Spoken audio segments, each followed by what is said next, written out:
Olá pessoal, tudo bom? Estamos de volta aí com mais um vídeo, uma videoaula sobre direito das obrigações. Eu quero primeiro agradecer a todos e a todas aí que comentaram, que compartilharam as nossas aulas e peço que vocês marquem também os colegas que podem se interessar pelos tópicos, pelos conteúdos que estamos estudando aqui, tá? Hoje a gente fala um pouco sobre fontes das obrigações, fazendo primeiramente uma separação entre fontes do direito das obrigações e fontes das relações obrigacionais. Lembrando que aparentemente são conceitos muito próximos, mas que eles não se confundem. Primeiro a gente precisa entender as fontes do surgimento, ou seja, o que faz surgir as regras de direito obrigacional. Então essas são as fontes do direito obrigacional. E aí essa separação, esse entendimento, ele é clássico para qualquer ramo do direito que você esteja estudando. A doutrina sempre vai colocar, sempre vai listar como fonte de determinado direito o costume ou a própria lei. Lembrando que o costume nada mais é do que esse comportamento social reiterado, é um comportamento que a sociedade repete ao longo de determinado tempo e que é aceito, obviamente, no meio das pessoas, de forma que ele acabe sendo levado ao status de norma, né? Não necessariamente uma lei propriamente dita, mas uma norma no sentido geral. Então, sempre os costumes são elencados como fontes do surgimento de alguma regra de direito, né? E óbvio, as leis também são levadas como fontes, lembrando que a partir delas surgem outras leis, né? Mas o que a gente pretende estudar hoje, na verdade, são as fontes das relações obrigacionais.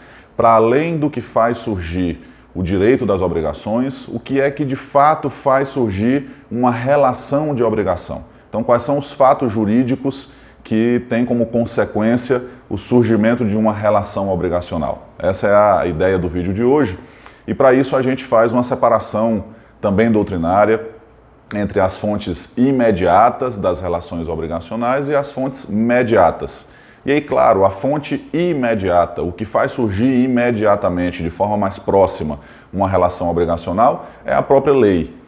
O professor Pablo Stolze, nas suas obras, ele é muito feliz em fazer essa separação e a gente utiliza, então, esse ensinamento dele para dizer que a lei em si, para além de ser uma fonte do direito obrigacional, é também uma fonte das relações obrigacionais. Então essa é a lei listada por ele como uma fonte imediata. E ele faz um escalonamento, uma divisão das fontes mediatas. Por que ele chama de fontes mediatas? Porque, de fato, o que primeiro faz surgir é a lei, as nossas relações sociais de obrigações são todas elas listadas, elencadas, ainda que a gente não queira pela lei, e as fontes mediatas são aquelas que a gente pratica, e ele faz essa separação entre os atos jurídicos negociais, os atos jurídicos não negociais e os atos ilícitos.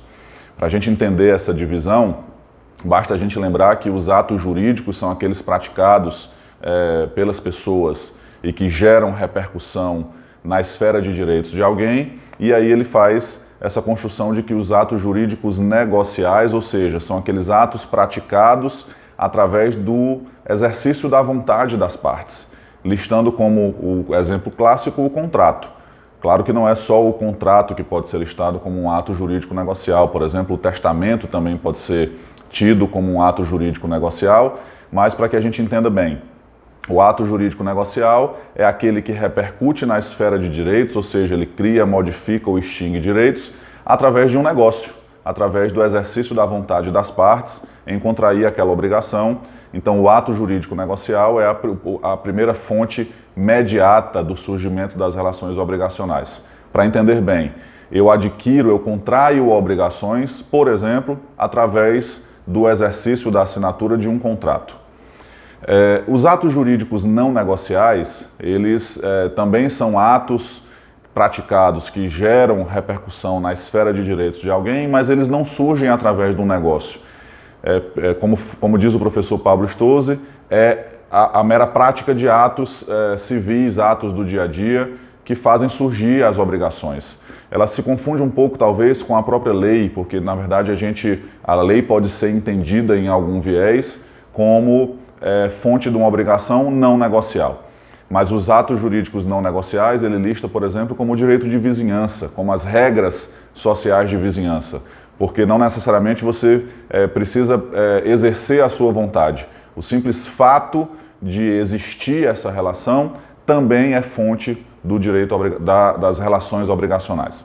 E por fim, ele lista o ato ilícito, né, de forma muito assertiva, como fonte das relações de obrigações. O ato ilícito é aquele que causa prejuízo a alguém, de forma bem resumida, e a própria lei civil prevê a obrigação de indenizar caso a prática de um ato ilícito gere esse prejuízo.